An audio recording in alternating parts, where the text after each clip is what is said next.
കരുണയുടെ അവസാന മണിക്കൂർ എന്ന് പറയുന്ന ബുക്കിലെ 25-ാമത്തെ മെസ്സേജാണ് വായിക്കുന്നത്. എതിർ ക്രിസ്തുവിൻ്റെ ശക്തി.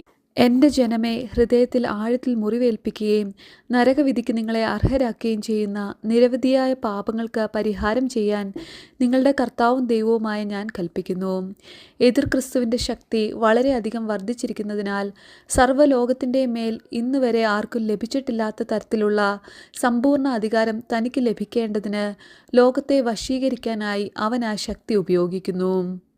ലൂസിഫറിൽ നിന്നും അവൻ്റെ പിണിയാളുകളിൽ നിന്നും അകന്നുമാറാൻ ഞാൻ നിങ്ങളോട് അപേക്ഷിക്കുന്നു. അവർ അനേകം ആത്മാക്കളെ നരകത്തിലേക്ക് വലിച്ചിഴയ്ക്കുകയാണ്. നിങ്ങൾക്ക് സമയമുള്ളപ്പോൾ തന്നെ, സമയം വൈകുന്നതിന് മുൻപ് ഇപ്പോൾ തന്നെ അവരിൽ നിന്ന് ഓടി അകലുക. തന്നെ നയിക്കാൻ എതിർ ക്രിസ്തുവിനെയും അവൻ്റെ സൈന്യത്തെയും അനുവദിക്കുന്നത് തുടരുന്ന ഓരോ ആത്മാവും തന്നെ എന്നിൽ നിന്ന് അടർത്തി മാറ്റാനാണ് അനുവദിക്കുന്നത്. നിങ്ങളെ